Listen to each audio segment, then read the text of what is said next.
स्वागत है आप सभी का अपने डिजिटल एजू एग्ज़ाम में। आज हम बात करने वाले हैं आधुनिक भारत का इतिहास में जो भू राजस्व व्यवस्था थी उसको समझेंगे इसमें कि किस प्रकार अंग्रेज़ों द्वारा भारतीय किसानों के ऊपर जो कर लगाया गया और जिन तरीक़ों से लगाया गया उसको समझेंगे।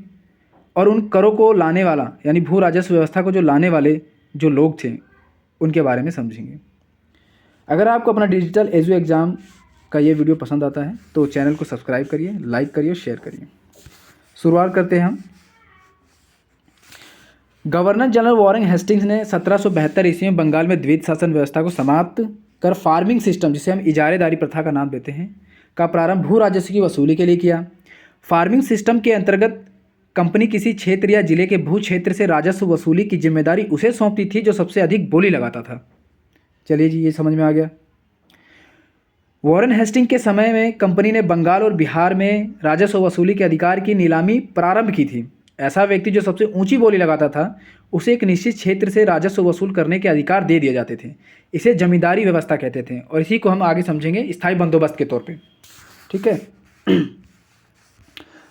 अब स्थायी बंदोबस्त क्या था?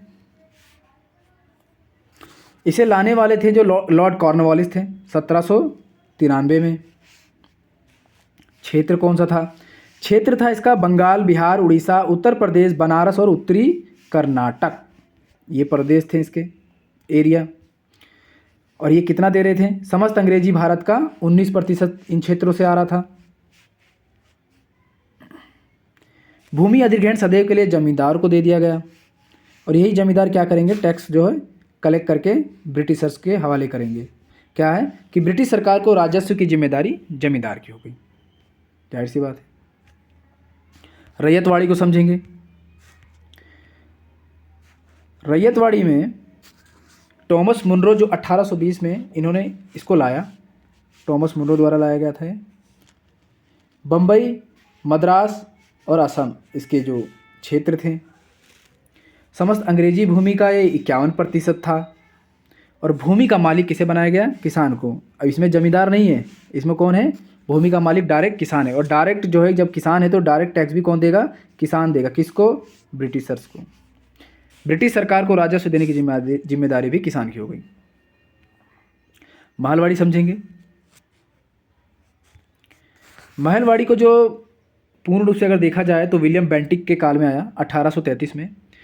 ऐसा 1833 क्यों कहा गया? क्योंकि 1822 में ही होल्ट मैकेंजी द्वारा भी इसे लाया गया था, मगर कुछ सुधारों के साथ विलियम बेंटिक द्वारा 1833 में को लाया गया। इसके जो क्षेत्र थे उत्तर प्रदेश, मध्य प्रांत और पंजाब, और ये समस्त भूमि का 30% यहीं से कलेक्ट हो रहा था। भूमि पर गांव का अधिकार था इसमें। भूमि पर किसका अधिकार था इसमें? गांव का। ब्रिटिश सरकार को राजस्व देने की जिम्मेदारी समस्त गांव के मुखियाओं की हो गई थी। किसकी हो गई थी? गांव के मुखियाओं की। क्योंकि ऐसा था कि एक महल के अंदर गांव सम्मिलित थे। एक महल के अंदर गांव सम्मिलित थे, इसलिए इसको महलवाड़ी व्यवस्था कहा गया, जिसमें एक गांव का या एक महल का कहें मुखिया तय कर दिया जाता था। वही इसको इसके टैक्स कलेक्शन को समझता था।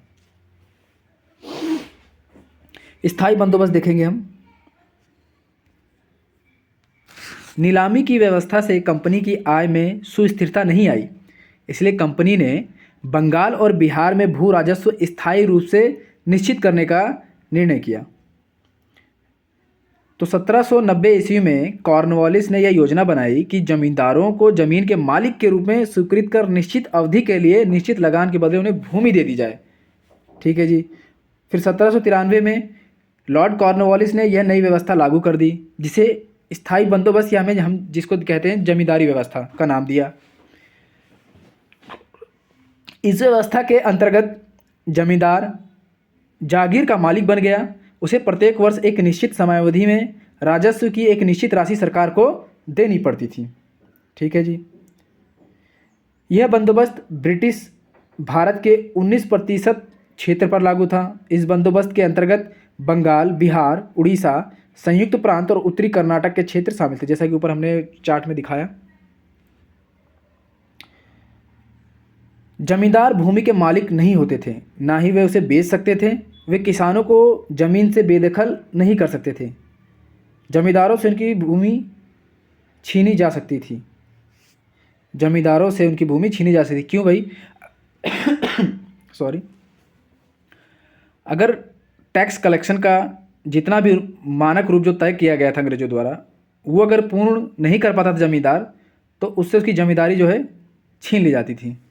फिर उसको नीलाम करके किसी अन्य को स्थानांतरित कर दी जाती थी। स्थायी बंदोबस्त से कंपनी को नियमित आय होने लगी। इस व्यवस्था ने जमींदारों के एक नए वर्ग को जन्म दिया जो अंग्रेजों के प्रति वफादार हो गए थे। इस उद्देश्य से उसने बंगाल के जमींदारों के साथ 10 वर्षीय अनुबंध के बाद 1793 ईस्वी में बंगाल और बिहार में इस व्यवस्था को चिरस्थायी व्यवस्था या कहीं स्थायी व्यवस्था का रूप प्रदान किया। इस नई व्यवस्था ने जमींदारों को भूमि का मालिक बना दिया। भूमि पर उनका स्वामित्व पैतृक हो गया। अब किसान मात्र रैयत के रूप में जमींदारों पर आश्रित हो गए। किसानों ने भूमि संबंधी अन्य पैतृक अधिकार समाप्त हो गए।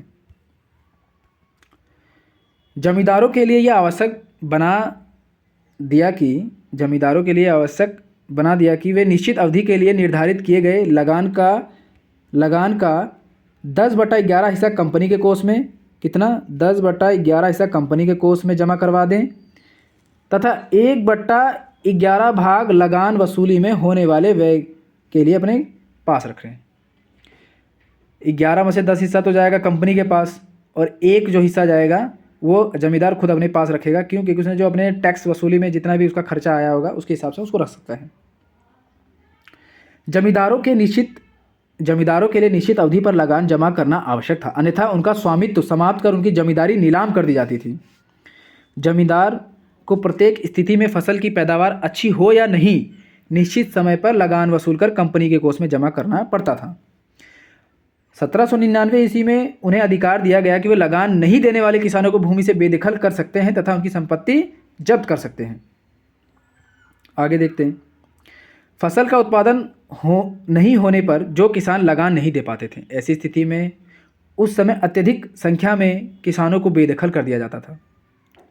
कुछ समय पश्चात स्थायी बंदोबस्त से सरकार की अपेक्षा जमींदारों को अधिक लाभ होने लगा। चलो जी, अब हम पढ़ते हैं रैयतवाड़ी व्यवस्था के बारे में कि रैयतवाड़ी क्या था। कैप्टन रीड और टॉमस मुनरो ने वास्तविक किसानों से बंदोबस्त करने का सुझाव दिया, जिसे रैयतवाड़ी कहा जाता है। इस व्यवस्था में सरकार ने जमीन अर्थात रैयत किसानों को दे दी। किसको दे दी? किसानों को दे दी। यह व्यवस्था बम्बई, मद्रास और असम में लागू थी।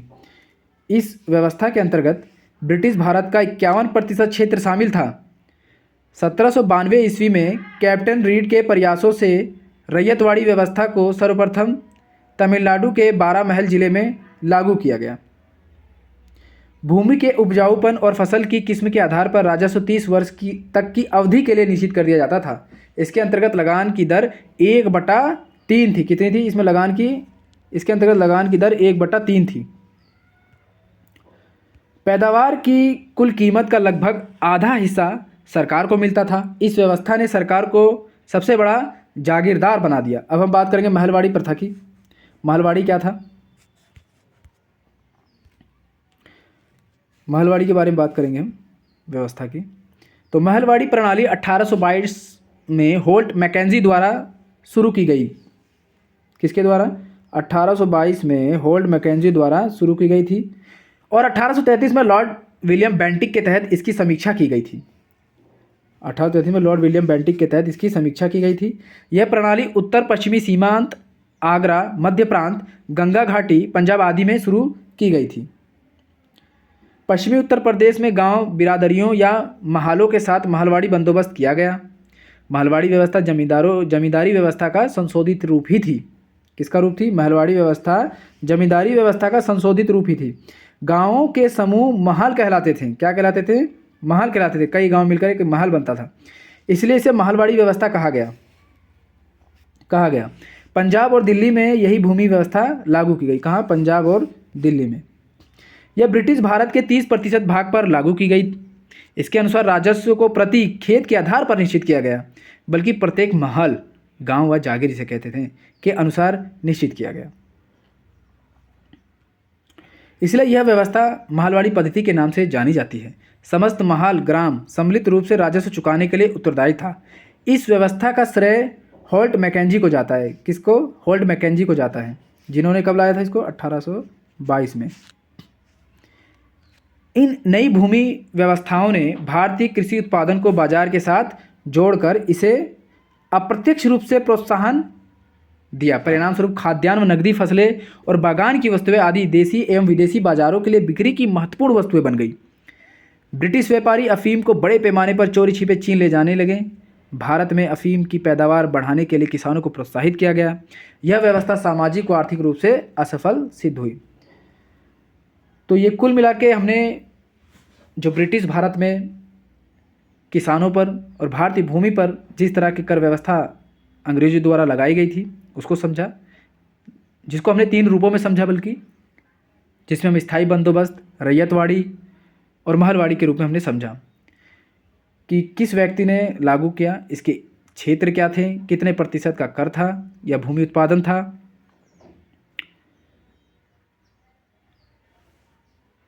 और ठीक है। Thank you for watching. अगर आपको डिजिटल एजू एग्ज़ाम से आज की वीडियो पसंद आती है तो चैनल को सब्सक्राइब करिएगा, लाइक करिएगा, शेयर करिएगा। धन्यवाद बहुत बहुत।